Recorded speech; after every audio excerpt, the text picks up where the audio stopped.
정진석 비대위원장, 이분은 대한민국 여당의 비대위원장입니다. 여당의 대표라는 얘기죠. 조선은 썩어가겠다. 자, 벌안 보시겠습니다.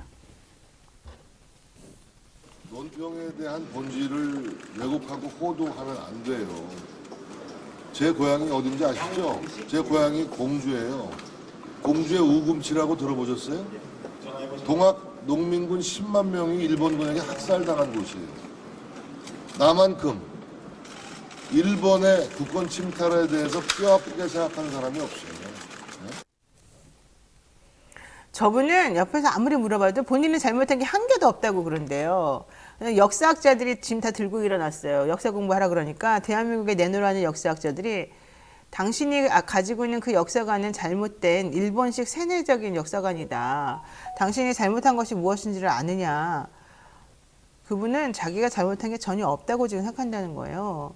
저는 사실은 뭐 연좌제니 조상이니 이런 얘기 하고 싶지는 않습니다만은 왜 저런 사고방식을 가지게 되었는지 너무 궁금해가지고 그 옛날부터 여기까지 쭉 지금 생각해보고 있는 중이거든요.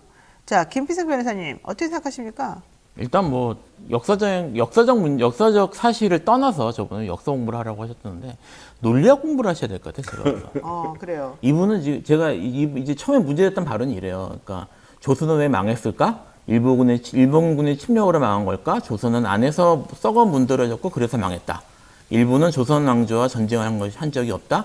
조선 왕조는 무능하고 무지했다. 백성의 고열을 마지막 한 방울까지 짜내다가 망했다. 일본은 국운을 걸고 청나라의 러시아를 무력으로 제압했고 쓰러져가는 조선 왕조를 집어삼켰다라고 했는데 국운을 걸고란 말이 좀 많이 걸리지만 그건 일단 치우고 생각을 하면 뭐 다 맞다고 이제 뭐 전제가 맞다고 전제를 해봅시다. 이제 가정을 해보면 내부적으로 썩었다는 얘기잖아요. 조선 왕조 마지막에. 그래요. 조선 왕조 마지막에 썩었으면은 뭐 혁명이 일어나서 나라가 바뀌든지 역성혁명이 일어났든지 내부적으로 변화가 일어났겠죠.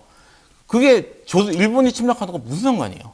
지금 이분은 그러니까 이게 그 내부적으로 조선의 문제가 그 조선 말기에 문제가 있었다는 거하고 일본의 침략이 정당화되는 사이에 논리적 관계를 설명을 못 하고 있어요. 그러니까 이거는 설사 이제 그런 식의 역사적 분석이 이분의 개인적 견해로서 뭐 일리가 있다고 하더라도 여기서 일본이 왜 침략하면 되는지, 일본이 왜 침략 여기서 왜 정당화 되는지에 대한 근거를 내야 되는데 거기 얘기하는 거 없이 역사 공부를 하라고 얘기하고 있거든요. 역사 공부 이전에 이분은 논리 공부를 하셔야 되는 거예요, 사실은. 그러니까 저런 말은 그런 거잖아요. 니들이 문단속을 잘 하지 못해서 도둑질을 당했으니 도둑놈은 욕할 수가 없어. 도둑한테 고마워해라 이 소리예요.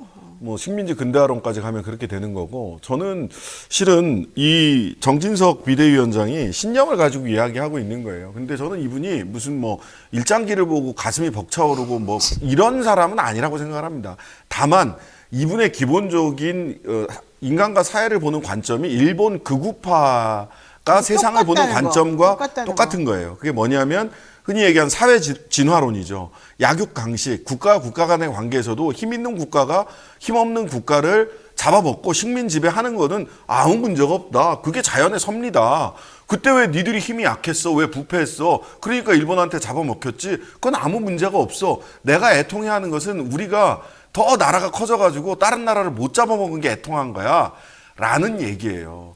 이게 사회 진화론이고 약육강식의 세계를 동물의 왕국을 인간의 왕국과 동일하게 동물의 왕국을 이해하듯이 인간의 세계를 이해하고 있는 거예요. 그러니까 이게 극우 역사관과 일본의 극우와 똑같이 일맥상통하기 때문에 본인이 잘못됐다라고 생각을 1도 안 해요. 일본에 의해서 뭐 여기 얘기하죠. 일본의 국권 침탈에 대해서 뼈아프게 생각하는 사람이다 본인이. 저는 그렇게 생각할 수도 있다고 생각을 해요. 다만 내가 더 강한 일본같이 돼야지 나도 누구든지 때려잡아야지 이렇게 생각하는 사람인 거예요. 그냥 전형적인 강자의 논리고 예. 강자는 무조건 옳다. 강자는 무조건 진리다. 약자는 약하니까 당하는 걸 어쩌겠느냐. 우리는 약자였으니까 우리는 당해도 싸다. 그런 얘기죠. 이런 생각인 거죠. 본인 예. 그러면 강한 데 가서 사십시오. 왜 약한 데 가서 살면서 이런 소리를 듣습니까? 왜 우리 세금을 받으면서 그따위 소리 합니까? 근데 이제 오해 중에 하나는 일본이 엄청 아직도 강한 줄 알고 있다는 그러니까요. 거예요. 그게 참 오해입니다. 자, 제가요 드라마를 참 좋아하는데 이 드라마를 절대 못 봅니다. 무슨 드라마인지 아십니까? 2019년 SBS에서 방영된 녹두꽃이라는 드라마가 있어요. 녹두꽃. 참 감동적인 드라마죠. 흰 옷의 백성들이 죽창을 들고 모여드니 앉으면 죽산이요 서면 백산이라. 보세요. 흰 옷의 백성들, 우리나라 예전에 백성들이 죽창을 들고 모여서 죽창을 들었어요. 농민들이. 앉으면 죽산이고 서면 백산이다. 우금치 전투편에서 주인공 백이강이 어이 개똥이들 사람답게 살아보사에 살맛이 나더라. 몇 달이지만 평등하게 살아본지라 이제 예전으로 돌아갈 수는 없네. 이렇게 말했다는 그 녹두꽃이라는 드라마를 제가 보지를 못합니다. 너무너무 좋아하지만 우금치 전투 동학 농민 사태 우리가 다 아는 얘기죠. 우금치 전투는 농민 전쟁의 향방을 겨냥하는 그런 중요한 전투였는데 농민이 대패했습니다. 당연히 대패하겠죠. 뭐 힘도 없고 훈련도 안 받고 총칼도 없고. 청일전쟁에서 승리한 일본이 조선의 내정에 적극적으로 간섭하고 관군과 합세해서 농민군을 토벌하려고 하고 그래서 전봉준 장군이나 이런 사람들이 와가지고 대응하려고 하다가 이래서는 결국 우리나라 망하겠다. 스스로 해체하고 우리나라도 강산을 지켜서 백성들 밥이라도 먹고 살게 해주겠다 했던 게 바로 그 전투 아닙니까? 그런 생각 안 하나요? 당신은? 우금치 전투 들어보셨죠? 제 지역구 있는 곳이 거기입니다. 이제 그래서 제가 이제 질문을 돌려들으면 그때 너가 할아버지 뭐 하셨노? 정인각 씨라고 있어요. 정인각 씨라고. 너가 할아버지 뭐 하셨노? 정진석 씨. 임선숙 더불어민주당 의원이 얘기했습니다. 정인각 씨는 창씨 개명한 것이 신문에 실렸는데 왜 실렸느냐? 고맙다고. 너무 일 잘했다고. 일본 사람들이 실어준 거라는 거. 그 정도면 말 다 하지 않았냐는 겁니다. 그 우금정부 전투 얘기가 계속 나오니까요. 이게 사실 아까 말씀을 드렸던 것처럼 뭐 조선 말기에 문제가 많았으면 내부적으로 혼란도 있었고 이렇게 내부적으로 정화 운동이나 아니면 뭐 바꾸려는 운동 같은 것들이 당연히 나타나죠. 역사상 항상 그랬으니까. 대표적인 자선적 운동이 동화 운동이었단 말이에요. 그 동화 운동을 사실은 진압한 이게 그 당시에 이제 그 조선의 지배층이 이걸 할 수가 없어서 청나라를 끌어들였는데 청나라가 끌어들이니까 일본이 청하고 자기들 사이에 체결했던 텐전 조약을 이유로 자기들 마음대로 출병을 해서 그렇게 해서 오라고도 안 해도 막 자기들 그렇게 마음대로 와요. 들어와서 이거 그 이야기를 지금 정유석 의원이 자기 페이스북에 나중에 썼어요. 그러니까요. 이거 하면서 와가지고 그 자생적으로 나라를 어떻게 살려보겠다는 자세적인 동학혁명을 찍어 눌렀던 게 일본이거든요. 그러니까 지금 이게 역사 공부를 하라고 얘기를 했는데 사실 동학 얘기하고 우금치 정수 얘기하면서 일본을 편들 수가 없는 거예요. 이거는 우리나라. 근데 지금 이거를 하면서 이게 약육강식이라는 것도 사실은 뭐 진화론적으로 맞는 얘기도 아니지만 정확하게는 어쨌든 아무런 근거 없이 그냥 일본에 대한 그런 관점을 가지고 자기 지금 갈고 있는 거를 짜맞추는 거에 불과한 겁니다. 일본 사람으로서 바라보는 역사 인식과 대한민국 사람으로서 바라보는 역사 인식은 당연히 다를 수밖에 없죠. 한 가지 사건을 보더라도. 우리는 대한민국 사람으로서 얘기를 하는 거고 정진석 씨는 일본 사람으로서 얘기하는 겁니다. 저는 분명히 그렇게 봐요. 왜냐하면 보세요. 식민사관이라는 비판에 대해서도 역사 그 자체다 공부 좀 하라라고 반박한 이 정진석 의원. 최태성, 황현필 등 스타 역사 강사들도 발언을 비판하고 나섰는데 한번 들어보겠습니다. 이부 사람들이 뭐라고 말했는지. 자, 제가 이제 확인을 해줄게요. 정진석의 조부는 정인각입니다. 일제시대 계룡면장을 지내면서 친일부역을 한 자죠. 계룡면장 시절에 군용물자 조달. 군용물자는 무슨 군용물자인지 아시겠죠? 공출 업무, 군사 원호 업무, 국방 헌금 모금 업무, 사상 보급, 선전 업무 등의 혁혁한 공으로 일제로부터 진화사변 공로자 공적조서에 이름을 올린 자이다. 이 자는 1941년도에는 일본 정신 찬양의 목적으로 성지순례단의 일원으로 도일까지 한 친일파 중에 한 명이고 정인각의 친일행정 기록은 이미 국내 언론을 통해서 다 확인이 되었다. 이 사람의 아들은 호의호식하며 박정희 정부에서 행정관료를 지내고 육선 국회의원까지 하게 된 정성무 의원이다. 정성무 의원의 아들은 5선에 국회 부의장을 지내고 5선인가요? 지금 국힘 비대위원장인 정진석 의원이다. 3대가 친일과 군사 독재 찬양하며 호의호식 해오고 있는 것이다. 이 사람은 이름 바꾸고 신문에 이름 올리고 공적조서 받고 칭찬받고 여기까지 살아왔어요. 한 번도 나라를 위해서 본인들이 힘들게 광복을 위해서 혹은 친일로부터 벗어나기 위해서 노력하는 국민이나 백성들을 한 번도 생각해 본 적이 없고 오히려 그 반대로 그들을 핍박하면서 고열을 짜내서 여기까지 온 사람들이에요. 그런 사람이 역사 공부를 하라고 누구를 지금 나무라고 누구를 지금 훈계라고 있습니까? 본인이 잘못하니까 지방까지 다시 또 언급이 되잖아요. 자, 유승민 전 의원, 조선은 일본의 침략 때문에 망한 것이 아니다라면서 정지석 의원 사퇴해야 된다라고 얘기했는데 여기에서 윤상현 의원은 오히려 야당 강경파인 줄 알겠다 이러면서 유승민 의원을 지금 또 나무랍니다. 그러니까 당신이 경기지사 경선에 탈락한 거 아닙니까? 이렇게 얘기한 겁니다. 참 둘이 똑같아요. 윤상현, 정진석 둘이 똑같아요. 제가 봤을 때. 이준석 전 대표에게도 물어봐야 되는데 정진석 얘기하다가 지금 내가 좀 흥분했어요. 자, 한마디씩 두 분 좀 정리하시죠. 이 정진석 의원 발언과 관련해서. 할 말이 없습니까? 뭐 너가 할아버지 뭐 하셨노? 우금치 전투 때 너가 할아버지 뭐 하셨노? 계룡 면장하셨나? 저는 공주분들한테 이런 말 하고 싶어요. 공주 여러분, 정진석 의원이 제가 듣기로 지역구 관리를 그렇게 잘한대요. 그러니까 전체적으로 나라의 국익을 위해서 크게 일을 하고 역사관이 제대로 밝혀 있고 이런 거는 모르겠어요. 그분은 그런 거하고는 거리가 먼 사람인 것 같고 자기 눈앞에 있는 거, 자기 지역구, 자기 옆에 있는 사람한테는 입에 혀처럼 구나 봐요. 그런데 그렇다고 해서 그 사람이 올바른 사람입니까? 나에게 좋은 말 하고 나에게 야 우리 이렇게 해가지고 잘하면 먹고 살자라고 한다고 해서 그 사람이 존경받아야 되고 훌륭한 사람이어서 대한민국의 세금을 가지고서 대한민국 국익을 위해서 일하는 사람이라고 볼 수 있겠습니까? 전혀 아니잖아요. 공주 시민 여러분들, 이 지역구 주민 여러분들 잘 판단해 주세요. 과연 이런 사람이 제대로 된 사람일지. 지금 윤상현 의원 말씀하셨는데 네. 사실 나경원 의원도 편드는 말을 했었고요. 네. 지금 이런 식의 지금 이제 문제는 지금 이제 정진석 비대위원장에 대해서 이분이 이제 총대명가 나섰으니까 이쪽에 지금 쏟아지고 있지만 그렇죠. 현재 지금 이런 관점을 갖고 있는 사람들이 정진석 의원 개인만이 아니라 국민의힘 의원들은 다 이러는 것 같아요. 국민의원들의 상당수가 이런 관점을 갖고 있다는 것이 진짜 문제인 것 같습니다. 이런 맞습니다. 사람들이 맞습니다. 지금 집권 여당이고 그다음에 중요 정치인들이고 그리고 다선 의원을 하고 있고 이런 것들이 사실은 좀 가슴이 아프네요. 근데 이게 지금 그 정진석 의원이 그때 말했던 조선은 내부부터 썩었다. 그래서 망했다. 이때의 상황하고 좀 비슷하지 않습니까? 솔직히 말해가지고. 그때 뭐 이완용이니 누구니 해서 그 친일 오적 그 사람들 다 제일 고종황제를 중심으로 해서 주변에 있던 그 사람들이잖아요. 뭐 그렇죠. 지금 생각해보세요. 대통령 있죠. 대통령 중심에 있는 윤핵관들 있죠. 핵관들 있죠. 나머지 사람 다 있죠. 그 사람들 다 정책 좌지우지하고 있죠. 자기네들이 잘했다고 생각하죠. 나머지 국민들이나 백성들은 전부 다 개돼지를 생각하죠. 지금 뭐가 틀려요? 그때랑 지금이랑. 뭐 민주정이기 때문에 깨어있는 시민들이 가만히 안 둘 겁니다. 우리도 동학농민처럼 되는 거예요, 이제? 아유, 울공지 총마다 전투처럼? 죽으라는 얘기입니까?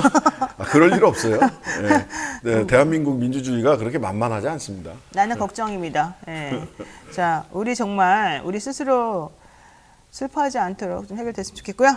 자, 요 얘기도 한번 간단히 언급하고 지나가겠습니다. 이준석 전 대표가 정진석 비대위 효력정지 가처분 신청에 대해서 항고를 할지 말지 여부를 두고 고심 중에 있다. 항고는 가처분 결정 이후 7일 안에 해야 되니까 오늘까지인가요? 항고장 제출해야 되는 건데 어떤 결정을 내릴까 이런 얘기입니다. 뭐 형식적으로는 항고장 내겠다 이런 생각이 듭니다만은 어떨까요? 뭐 일단 사실은 이제까지 보였던 태도를 봐서는 내고도 남을 뿐이신데 지금 이제 좀 의미가 없어 사실은 실익이 없고 실익이 없고. 그래서 뭐 지금 말씀하신 것처럼 실익도 없을 것 같고 지금 이게 내는 게 어떨지 그래서 지금 아마 고민을 하는 것 같아요. 근데 아마 뭐 형식적으로 냈다가 나중에 취하는 방식을 선택할 수도 있으니까 요거는 아마 좀 봐야 될 것 같습니다. 그 말은 그쪽에서 이제 항고장을 왜 내느냐라고 하는 것은 주호영 전 비대위원장이 이의 신청도 했다가 기각당했지만 항고도 했다는 거예요. 그렇죠. 그래서 아직 남아 있다는 거죠. 아직 그 주호영 이전 가처분이 남아 있기 때문에 지금 정진석 비대위에 대한 가처분도 유지할 그래서 실익이 서로 있다. 뭐 취하를 하든지 쌍방 취하를 하든지 이런 유지할 형식상의 실익이 있다라고 얘기를 하는데 사실 내용상으로 보면 전혀 실익이 없거든요. 전혀 없어요. 예, 실익이 그냥 없거든요. 그냥 자기가 그냥 나 졌어, 나 손 들었어 이거 보여주기 싫어서 그러는 것뿐이죠. 어쨌든 뭐 그러거나 말거나 알아서 하십시오. 자, 두 번째 이슈 보겠습니다. 여러분 지금 노영의 뉴스 인사이드 함께하고 계십니다. 신장식 변호사 김필선 변호사와 목요일 이슈 삼합하고 있는데요. 자, 민주당이 문자메시지 직보 논란에 대해서 유병호 감사원 사무총장과 이관섭 대통령실 국정기획수석 등을 직권남용 혐의로 공수처에 고발했습니다. 감사원과 전면전 선포한 것으로 보이는데 하다못해 문재인 대통령까지도 이거 심각한 문제다 이렇게 멘트를 날릴 정도가 됐습니다. 지금 제가 보기에 감사원이 중립적이고 독립적인 기관으로서의 위상을 전혀 지금 보여주지 못하고 있습니다. 신장식 변호사님 보시기에 어때요? 이거 저는 1번 직권남용 혐의로 공수처에 고발을 해서 이게 얼마나 실제로 법률상 다투어서 그 실익이 있을지 책임을 지게 할지는 잘 모르겠어요. 이거는 뭐 가봐야 왜요? 될 것 같은데. 네. 그리고 이거 계속해서 저는 기본적으로 정치적 사안을 법정으로 계속 끌고 가는 게 별로 적절치 않다. 왜냐하면 이기면 뭐 이기는 대로 뭐 그럴 수 있겠지만 만에 하나 법원에서 받아들이지 않으면 기존의 행위에 면죄부를 주는 게 될 수 있거든요. 그러니까 이런 건 되게 신중할 필요가 있겠다. 다만 유병호와 이관섭 이 사이에서 주고받았던 문자나 이런 건 정말 말이 안 되는 얘기잖아요. 감사원의 존립 근거를 스스로 허물고 있는 것이라서 감사원법을 개정하는 것, 그 다음에 감사원 내부의 직원들이 다 반발하고 있지 않습니까? 네. 그런 부분들을 어떻게 감사원 개혁에 또 인적 청산을 해야 되는 거잖아요. 유병호, 최재해 둘 다 그만둬야 되거든요. 네. 이런 인적 청산의 계기로 어떻게 더 끌어올릴 건가 이런 부분들을 조금 더 좀 섬세하고 예리하게 고민할 필요가 있을 것 같아요. 국회의원들이 좋습니다. 뭐 직권남용 혐의로 고소고발 할 수 있다고 봐요. 하는데 그거를 하고 내가 이 일을 다 했다라고 생각하면 안 됩니다. 실제로 감사원 직원들을 동력으로 끄집어 올리는 거, 그다음에 정치적으로 이 사람을 어떻게 인적 청산의 대상으로 딱 잡아가지고 도저히 유지하기 어렵게 만들 수 있을 것 같거든요. 제가 보기엔 유병호 총장 같은 경우는 네. 이런 부분들을 좀 예리하고 끈질기게 물고 늘어질 필요가 있다. 네네네. 예. 어떻게 보십니까? 저는 이게 말씀하신 것 직권남용 혐의로 고발하는 게 효과가 얼마나 있을지 각각 걱정은 드는데 저는 이런 생각은 좀 들어요. 지금 저는 좀 말씀하신 거 약간 달리 민주당이 선택할 수 있는 방법이 그렇게 많지 않다는 생각이 좀 들거든요. 네. 이게 뭐 저는 이제 좀 약간 시스템에 관심이 있는 사람이라서 뭐 감사원의 중립, 그 다음에 사실 직권남용 같은 경우에도 이게 현재 지금 그 형법에는 직권남용 규정이 너무 사실은 엉망이어가지고 이거를 좀 손볼 필요도 있고 그 다음에 중립성을 지키기 위해서 좀 더 이렇게 하는 입법적 작업이나 시스템에 대한 고민들이 좀 있어야 되는데 그런 것들이 사실은 지난 정권에서 얘기가 나왔음에도 불구하고 왜냐하면 지난 정권에 사실 직권남용이 많이 문제가 됐잖아요. 그래서 직권남용 시스템이나 이런 것들을 좀 손을 봐야 된다는 얘기가 있었는데 이게 잘 안 됐어요. 네. 안 된 상태여서 지금 여기까지 와서 이런 일들이 벌어지는 것이어서 지금 사실 민주당이 좀 근본적으로 아까 말씀하신 것처럼 하려면은 뭐 시스템이나 이런 것들을 보고 입법 작업이나 이런 걸 해야 될 것 같은데 지금 그런 것들이 안 되는 상태니까 뭐 고소고발하는 거 이외에는 사실 별 방법을 찾지 못하는 게 아닌가 싶거든요. 지금 그 청탁감사 했다는 얘기예요. 김종민 의원이 얘기하기를. 그래서 그 부분과 관련해 가지고 이제 이미 형사적으로 지금 고소고발을 해놨다는 얘기잖아요. 근데 대통령이 감사원에 감사를 청탁한다? 이게 정말 있을 수가 없는 일인데. 예, 그런데 감사원장이 대통령도 국민의 한 사람인데 왜 못하냐? 이딴 말을 하는 거예요. 이런 상황에서 사실 충격이었어요. 너무 충격이죠. 예, 진짜 충격이었어요. 더 큰 충격이 뭔지 알아요? 그 말을 한 그 최재해 감사원장은 본인이 한 말이 왜 잘못인지 모르는 거예요. 몰라요. 아니 대통령이 감사 요청할 수 있는 거지 왜 그게 충격이야? 내가 무슨 말을 잘못했다는 이 생각을 하고 있는 거야 이 사람은. 그러니까 와. 그래서 뭐 민원을 낸 거랑 똑같이 취급을 하는 거예요. 누구든지 대통령 될 수 있다. 왜 못하니? 국민의 한 사람이 감사원에 정식으로 감사 요청을 하려면 감사 요청을 할 수 있는 기관은 굉장히 제한도 있습니다. 국민감사 청구를 하려면 몇 명 이상으로 국무총리도 해야 되고 뭐 누구도 뭐 이렇게 해야 있어요. 되고 예. 기관에서 이렇게 해야 되는데 근데 대통령 같은 경우는 민원인 취급을 한 거거든요. 그러니까요. 민원인이 한 사람에서 우리도 오늘도 감사원에 가가지고 이거 우리가 좀 해달라고. 감사해 주세요라고 민원을 낼 수는 있어요. 근데 이거는 무슨 의무가 있는 게 아니란 말이에요. 어느 기관에든 민원은 낼 수 있는 거니까 그렇게 취급을 하는 거예요. 그러면서 이게 마치 그 전에 노무현 대통령께서 국민의 한 사람으로서 내가 개인적으로 명예훼손 당했으면 그거에 대해서 법적인 판단을 받으려고 하는 개인 노무현의 권리가 침해받았을 때 얘기인데 이거는 개인 윤석열의 권리가 침해받거나 이렇게 해서 자기 기본권을 지키기 위한 행위가 아니라고요. 야. 이거는 명백하게 청구감사라고 할 수 있고 제가 이제 이 언론에도 좀 나오긴 했는데 주목받지 못했던 것들이 뭐가 있냐면 유병호의 감사 스타일입니다. 네. 유병호가 고래 사냥을 해야 된다. 감사원 직원들한테 항상 하는 얘기가 피레미 무슨 미꾸라지 이런 거 잡을 잡으면 필요 안 된다. 없다. 윗대가리를 잡아라. 윗대가리 잡아야 된다. 고래 사냥해야 된다. 그러면서 감사에 뭐 5개, 6개 원칙하면서 네. 타이거 원칙하고 그 원칙을 잘 지켜서 감사원에서 일했던 직원들을 다 승진시켰어요. 국장급으로. 그래요? 그래서 감사원 내부에서 유병호의 소위 직계 라인을 뭐라고 부르냐면 타이거파라고 합니다. 웬일이에요? 무슨 이게 조폭 조직도 아니고 감사원 안에 고래 사냥을 위한 타이거파가 조직돼 있는 거예요. 아주 그냥 조직 논리가 검찰에서도 그냥 판을 치더니만 여기 와서도 지금 이게 하나회 아니고 뭐예요? 조폭 논리 그냥 판을 치네요. 하나회. 제가 듣기로도요 방통위 감사할 때요. 예. 감사위원 뭐 의견을 거치지 않는다. 이 얘기 뭐 당연한 거고 과장 전결로 모든 게 이루어졌대요. 말도 안 그래도 되는 되는 얘기예요. 겁니까? 예.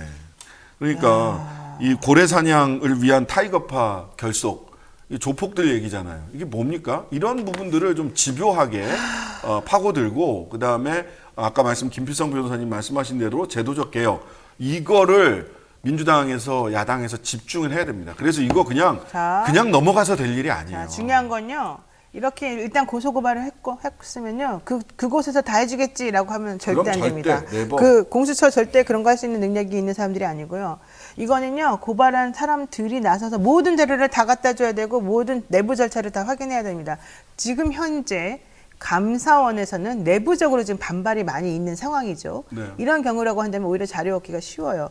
어떠한 식의 의사결정을 거쳐서 어떤 식으로 지금 이 청탁 감사가 이루어졌는지를 알아낼 수 있는 루트가 많다는 얘기입니다. 이럴 때 국회의원들, 민주당 국회의원들 지금 국정감사 시즌이지 않습니까? 자료를 요구할 수 있습니다. 언제든지. 그러면 그 자료를 가지고서 실력을 가지고서 한번 이번에 이 감사원이 무엇이 잘못됐는지를 조목조목 따져가지고 좀 처리를 좀 해주시기 바랍니다. 하다 말고 맨날 한동훈 장관한테 당하는 것처럼 쓰잘데기 없이 그렇게 당하지 마시고 좀 실력을 가지고 차근차근 한 곳만 파십시오. 한 곳만. 자, 보세요.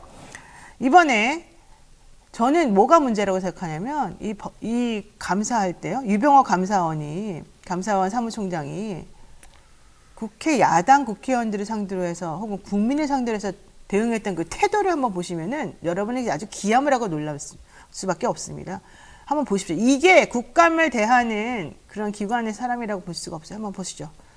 그러면 이관섭 수석과의 대화에서 이관섭 전날 나온 오보에 대해서도 이관섭 수석에게 보고를 했습니까? 보고할 일도 없고요. 그분이 그러면 물은 적도 이관섭 수석이 없습니다. 저게 또라는 의미로 어떻게 합니까? 아, 그 신문은 보지 않습니까, 의원님? 신문요. 저게 또의 주어가 어디에 걸릴지를 지금 이렇게 해석하시는 것은 제2의 날리면입니다. 제2의 바이든입니다. 그 문자 지금 지웠다라고 하셨는데 그럼 그 전에 연락하셨던 문자도 다 지우신 거예요? 저 신분상 제가 제 폰에는 매일매일 그때그때 지우고 있어가지고 그렇습니다. 저도 답답한데. 이거는 문자를 다 지웠다고 지금 말씀하셨잖아요. 아니 그걸 지웠다는 게 아니고요. 제 사신이나 저는 습관적으로 지웁니다. 그냥 집사람하고 한 것도 지우고 다 지웁니다. 자, 저거 지웠다고 얘기했습니다. 나중에 가서 어떻게 됐습니까? 그거 내놓으세요. 포렌식 한번 해보겠습니다. 그랬더니 말이 또 바뀌어요. 그리고는 자기가 그 전에 뭐 문자 처음 서류 주고받은 겁니까? 네, 이 사안에 대해서는 그렇습니다. 그랬다가 또 그다음에 고발 들어갑니다. 그러니까 말이 또 바뀌어요. 이 사람은요, 제가 봤더니 일단 아니라고 부인한 다음에 상대방이 세게 나오거나 그게 아니라는 걸 쳐주면 그때 가서야 이실직고하는 그런 타입인 것 같아요. 그러면 국회의원들이 거기서 계속해서 꼬집어서 축축축축 집어넣어서 말을 더 세게 나오게끔 해줘야 되는 건데 이제 하다가 말아버려요. 지금 국회의원들이 전부 다. 자, 어쨌든 뭐 그러거나 말거나 간에 지금 보세요. 유병호 사무총장의 태도가 저게 지금 맞는 겁니까? 원래 저러는 겁니까? 무서운 게 없는 거죠. 그렇죠. 무서운 게 없는 예, 거죠. 그게 뭐 국정감사 이런 거 걱정이 안 되고 사실은 자기 뒷배가 있다고 생각하는 거라고 볼 수밖에 없어요. 그렇죠. 뒷배를 지금 생각하는 거죠. 예, 그거밖에 볼 수는 없어요. 내가 아무리 어떤 행동을 하더라도 나는 무사할 것이다. 나는 괜찮다. 나는 누가 든든히 받쳐주고 있다. 이런 생각밖에 안 하는 것 같아요. 뭐 그렇게 볼 수밖에 없겠네요. 고래만 잡으면 된다 나는. 전현희, 한상혁 등 고래만 잡으면 된다. 그때까지 나를 가만히 둘 것이다. 이런 믿음이 있는 거죠. 어차피 인사권자는 대통령이니까. 누가 그렇게 뒷배입니까, 저 사람이? 인사권자는 대통령이다. 그러면 대통령이 뒷배입니까? 아, 대통령이, 인사권자는 대통령이다. 대통령이 청탁감사 시켰으니까 대통령이 뒷배다. 아니 저는 뭐 되게 그런 비합리적 얘기를- 의심이네요. 그런 얘기를 하진 않았습니다. 인사권자가 대통령이다. 이 얘기를 저는 드린 비합리적 겁니다. 의심을 하고 있어요, 예. 지금. 인사권자는 저기에서 분명히 대통령. 대통령을 지금 뒷배로 생각하고 있을 것이다. 그러니까 이분이 지금 뭐 올해 6월부터 된 분이라니까 총장이 된 분이라니까 이제 이 정권 들어온 이후에 총장이 되긴 했지만 어쨌든 여기까지 우동으로 감사원의 요직을 거쳤으니까 이 위치까지 왔겠죠. 그러니까 저는 왜 저런 사람이 이제까지 걸러지지 않고 감사원의 고위직까지 올라올 수 있었는지가 사실은 좀 왜 걸러져요? 저런 사람은 사람들에게 상사에게 이렇게 하고 항상 고맙다 그러고 항상 잘한다 그러고 누구에게 누가 실세인지 누가 힘이 있는지 누가 힘이 없는지 정확히 구분하는 사람인데 당연히 걸러져 가지고 쭉쭉 올라가겠죠. 근데 이제 공무원 자르는 게 이렇게 쉬운 일도 아니고 그 문재인 정부 시절에 그 좌천이 됐었죠. 감사연구원인가 그쪽으로 네, 갔었잖아요. 그렇죠. 갔다가 정권이 바뀌자 2계급 특진해가지고 사무총장으로 1급으로 확 올라가 버린 거잖아요. 그러니까요. 예. 그리고 월성원전 하다가 굉장히 무리한 감사 원칙을, 감사 규칙을 위반한 그때 한번 걸렸잖아요. 무리한 강압적인 네. 감사를 진행을 해서 좌천이 됐던 건데 그게 정치적인 이유로 내가 좌천이 됐다라고 하면서 원한 감정을 문재인 정부에 엄청나게 갖고 있는 거죠. 그러면서 고래 사냥을 위해서 타이거파를 조직했던 이런 분이다. 아 이게 무슨 뭐야 이게 뭐 무슨 시대 야인 시대야 뭐야 근데 이 뭐 고래는- 말하는 태도도 야인 시대야. 고래는 물에 있고 타이거는 육지에 있는데 어떻게 잡겠다는 거예요? 예? 네. 정말 특이한 사람들이네요. 자, 그래요. 우리가 사실 이 사람에 대해서 더 얘기하고 싶지도 않지만 저는 근데 감사원이 왜 이렇게 됐는지를 모르겠어요. 옛날에 감사원이 이랬나요? 감사원은 게다가 제가 또 어제 그런 얘기도 들었어요. 그 경찰청장인가요? 누가 건진법사가 이 건에 개입하고 다닌다는 소문이 있는데 그 사람에 대해서 조사 좀 하셨습니까? 우리 그때 한참 그랬을 때 아니 건진법사가 그러고 돌아다닌다 그러면 기업들한테 조심하라고 할 게 아니라 건진법사를 불러가지고 그렇지. 조사를 해야 되는 거 아니냐. 이제 우리가 막 그때 그랬어요. 이 방송에서도. 그러니까 우리가 그러겠지. 한번 지켜봅시다 그랬잖아요. 어제 경찰청장한테 그런 거 질문하니까 경찰청장이 우리가 모든 소문을 다 조사하진 않습니다. 이렇게 말했단 말이에요. 근데 지금 감사원 같은 경우는 소문만 나도 다 감사하잖아요. 소문 나서 나도 감사하는 정도가 아니라 사실은 소문 안 나도 자기네가 소문을 내면서 감사하나? 그 감사할 수 있는 범위 이외의 것까지 지금 파고들면서 감사를 하고 있죠. 아니 그리고 감사원장 하는 말이 더 웃겨요. 대통령이 감사를 요구하면은 국민의 한 사람으로서 감사할 수 있는 거 아니냐. 그래서 아니 대통령으로부터 독립된 기관인데 그게 무슨 말도 안 되는 소리냐라고 했더니 그런 게 독립이 아닙니다. 뭐가 우리들의 독립은 그런 게 아닙니다. 언제 할지, 어떤 방법으로 할지, 어디까지 할지 이걸 결정하는 게 우리들의 독립입니다. 이렇게 말했어요. 지시는 받아도 되고 그 얘기예요. 방법만 예, 독립하면 돼. 방법과 시기와 범위를 결정하는 게 독립이라고 말했어요. 말도 안 되는 소리 하고 최재해 감사원장이. 말도 안 되는 소리. 어떤 대상을 감사할 거냐를 선택하는 게 가장 중요한 거죠. 가장. 자, 이 상황을 보니까 어쨌든 이 유 사무총장은 그거 같아요. 한동훈이다. 제2의 한동훈이다. 감사원의 제2의 한동훈이다. 이런 얘기 지금 자기네끼리 하고 다닌다는. 한번 봅시다. 다 또 내분으로 난리가 날지도 모릅니다. 자, 어제 감사원 국감에서 새로운 사실이 드러났는데 최재해 감사원장이 대통령실 이전 과정의 감사도 한다 그랬습니다. 새 집기를 뭐 10억 원씩 구매했네 말았네. 저는 근데 왜 이 체제감사원장이 한 뭐 이전 과정 감사 이런 말이 오히려 면죄부를 주기 위해서 내가 열심히 노력하겠습니다. 이걸로 들리죠? 저도 그렇게 들리는데요.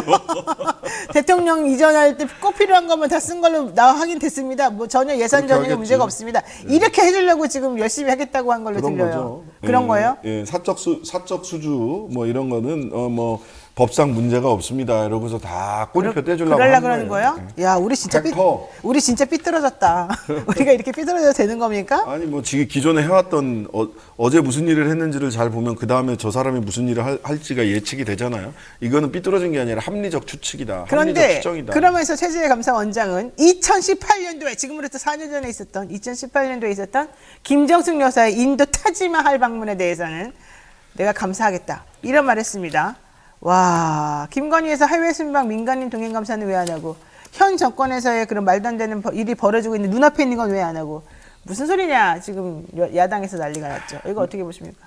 뭐 지금 이제 그걸 보이는 거죠. 사실은 지금 뭐 예를 들어 김건희 여사의 무슨 뭐 방문이나 이런 것들이 말이 많으니까 이거를 사실 지금 물타기 하려고. 그러니까 원래 이거 이런 표현까지는 좀 그렇긴 하겠지만 이거 보세요. 혼자 살겠다고.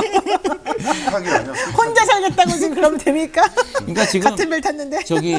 사실 현 정권이 계속 전 정권도 그랬다 이런 모습을 보였잖아요. 근데 감사원도 그 기조를 따라가는 거예요, 지금. 따라가서 이미 4년 전에 2018년이면 문재인 임기 초반인데 문재인 정권 임기 초반에 있었던 사건을 이제 와서 김건희 여사가 문제가 돼서 언론 논란이 되니까 그거를 이제 하겠다는 거니까 사실 뭐 대놓고 이거는 하겠다는 거죠. 근데 이거는 조금 우리가 좀 봐야 되는데 사실관계를 잘 알아야 돼.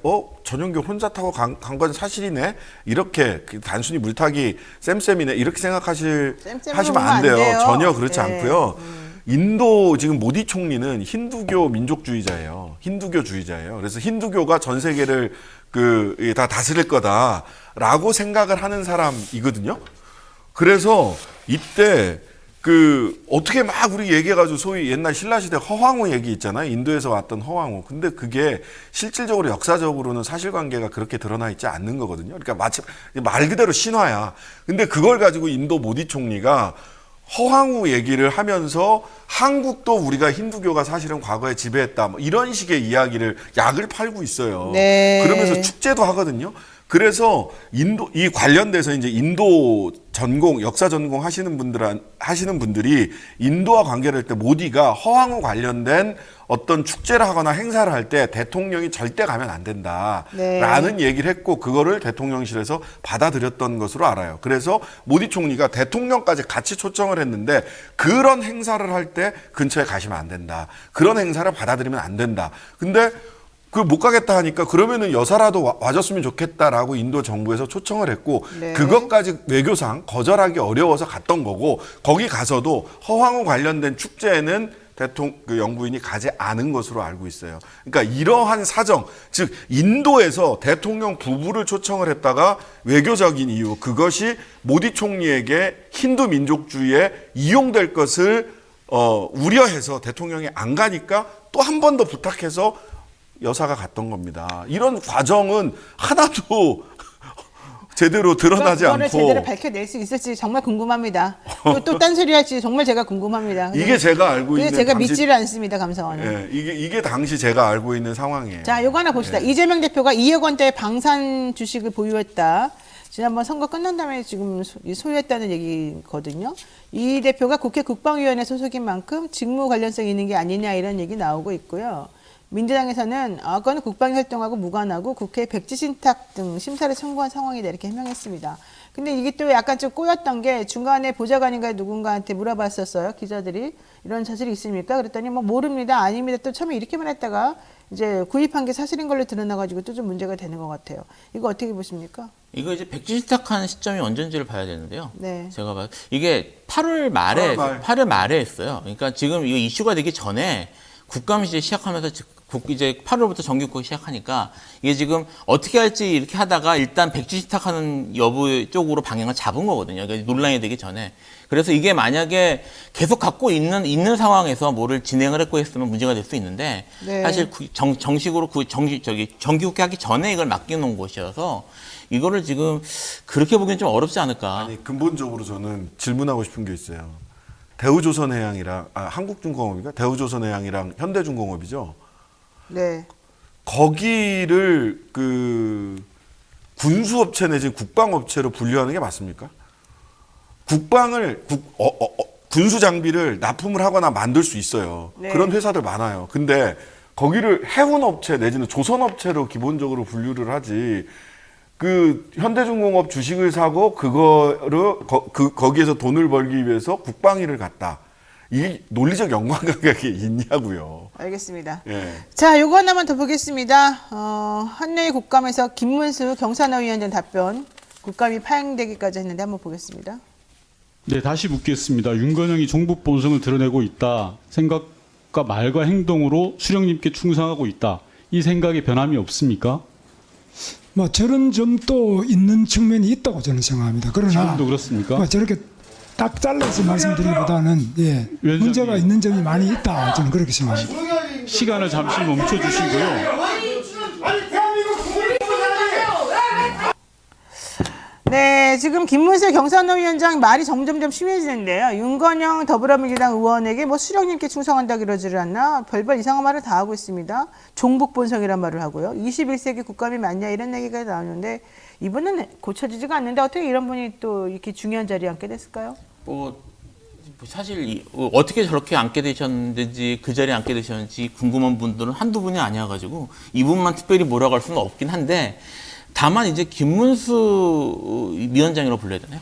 그분 입에서 이런 얘기가 나오는 거는 상당히 좀 아이러니하다고 생각할 수밖에 없죠. 이게 이분이 원래 그 우리나라 노동운동의 대부라고 불렸던 분이고 사실 그 빨갱이라는 딱지를 붙이면 1순위로 붙을 사람이었거든요. 근데 이런 분이 지금 와서 이런 소리를 하는 거는 상당히 좀 씁쓸하다고 이런 생각해요. 변절자, 이런 배신자 이런 분들이 이렇게 뻔뻔하게 자신의 여러 가지 것들을 생각하지 않고 말씀하시는 거 보면 이해가 안 가고 이런 분들이 또 좋은 자리를 차지하고 앉아 있는다는 게 저는 더 이해가 안 갑니다. 자, 세 번째 시 보겠습니다. 아니 이거 그냥 윤건영 의원한테만 그 수령님 얘기를 한 게 아니라 문재인 대통령 대해서 김일성주의자다라고 네, 얘기했어요. 김일성주의자. 네, 맞습니다. 근데 사실은 왜 이렇게까지 오버해서 극단적으로 나가는가 사실 그건 물어봤더니 그게 뭐 그렇게 말을 해가지고 자기 욕을 먹고 안 먹고 떠나가지고 그렇게 해야지만 지지층이 결집하고 본인들의 존재감이 드러난다. 본인 신념이에요. 난 어차피 이렇게 사람들에게 옛날부터 말해왔기 때문에 여기서 이렇게 말하는 것이 나에게 이익이 된다. 그러니까 김문수는 김문수인데 김문수 같은 사람을 경산호위 위원장으로 시킨 픽하는 윤석열 대통령의 문제죠. 거죠. 예. 예. 이상한 사람들이 한둘이에요 대한민국에. 그 이상한 사람을 갖다 쓰니까 문제지. 내가 말했잖아 이인재, 예, 이인재 국민의힘 김문수. 의원도 이인재 의원도 지금 이번에 전문가사공제조합 재단 이사장 후보가 됐다니까요. 처음에 공모하기로 했다가 이 사람이 하도 로비를 해가지고 모르겠어요. 한번 내용을 좀 살펴봐야 되겠지만 5조 5천억짜리 공제기금을 이인재 의원이 어떻게 관리할지 정말 궁금합니다. 그 사람에게 무슨 전문 건설과 관련된 능력과 전문성이 있을까요? 연봉 3억에 연봉 3억 얼마에? 그다음에 그 판공비가 한 5억 정도 되는 걸로 알고 있어요. 판공비까지 포함한 게 아니고 연봉만 3억. 지금 한 4억 정도 지금 예상하고 있는데 우리가 월급을. 예. 자, 세 번째 이슈 보겠습니다. 지금 시간이 없는데요. 자, 북한 전술핵 부대 운영 관련해가지고 지금 또 여당에서 정진석 비대위원장 9.19 군사합의 파기해야 된다, 전술핵 재배치해야 된다, 뭐 별별 얘기가 지금 다 나오고 있는 상황이죠. 이거 어떻게 저는 이거는 그냥 뭐 국면지책으로 또 이런 거 국면 전환용으로 쓰는 거 아니냐 생각이 듭니다만은 어떻습니까? 국면 전환용으로 쓰는 자들이 있고 그다음에 진짜로 신념으로 믿고 따르고 있는 사람들이 있어요. 정진석 같은 사람은 진짜 신념인 것 같아요. 전술핵을 가져야 된다. 근데 그 미국이랑 이렇게 계속해서 엇박자내서 어쩌려고 하는지 모르겠어. 어제 저는 이 전술핵 관련해서 얘기 나오니까 존 커비 백악관 국가안보회의 전략소통조정관이 화상 브리핑을 통해서 이거 한국이 요청했냐라고 물어보니까 그거는 한국한테 가서 물어보세요. 그러면서 우리는 한반도 비핵화를 목표로 하고 있고 외교적 길을 가겠다. 이게 뭐냐면 택도 없는 소리 하지 마라고 단박에 까인 거거든요. 미국 전문가들도 전술핵 재배치는 말도 안 된다. 지금 이런 입장이에요. 그냥 단박에 까인 네. 거예요. 단박에. 근데 그거를 조선일보는 즉답을 피했다. 뉴스원은 신중한 입장을 보였다. 이렇게 평가해요. 자, 이게 말도 안 되는 얘기예요. 윤 대통령 대선 과정에서는 전술핵 재배치에 대해서 상당히 부정적인 입장을 펼쳤습니다. 이번 최근 출근길 문답에서는 뭐라고 말했는지 한번 보겠습니다. 전술핵 관련해가지고 북한이 이미 전술핵 능력을 갖고 있는데 우리도 이제 임시적으로라도 전술핵을 재배치해야 하는 거 아니냐.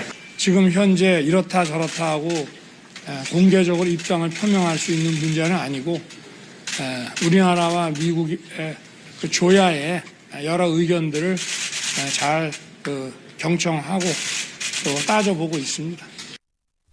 자, 이쯤 나온 얘기는 윤석열 대통령 마음이 좀 변해가고 있다. 그다음에 지지율 떨어지고 나니까 결집용으로 이걸 좀 생각하고 있는 것 같다. 그래서 대통령실에서 정부 그러니까 여당 쪽에다가 협조를 좀 구하는 상황이다. 여기까지 얘기가 원래 나왔었고요. 정진석 비대위원장이 그래서 페이스북에다가 어쩌고저쩌고 막 쓰고 나니까 다시 국민의힘에서는 선을 그었습니다.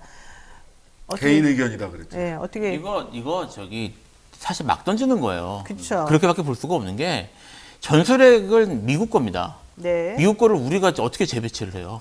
그러니까 이걸 현실성도 없고 아무것도 이거를 없어요. 그리고 네. 이게 지금 김기현 의원하고 말이 다른데요. 김기현 네. 의원은 핵개발 얘기하고 있거든요. 핵개발 네, 얘기하고 해봐. 우리나라가 핵개발하면 일본 핵개발하고 그러니까 여기에 지금 우리나라 할 수 있어요? 절대 못 하겠죠. 우리나라 네. 살 수도 없고요. 지금 우리나라 안보 상황이나 이런데 여기에 깊이 있는 그런 공이나 이렇게 있어서 얘기하는 게 아니에요. 둘 다 사실 말도 안 되는 소리거든요.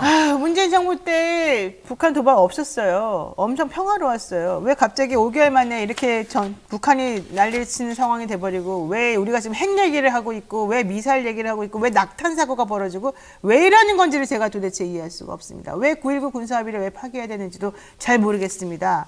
제발 좀 정신들 좀 차리시길 바라겠습니다. 오늘 여기까지 해야 될 것 같습니다.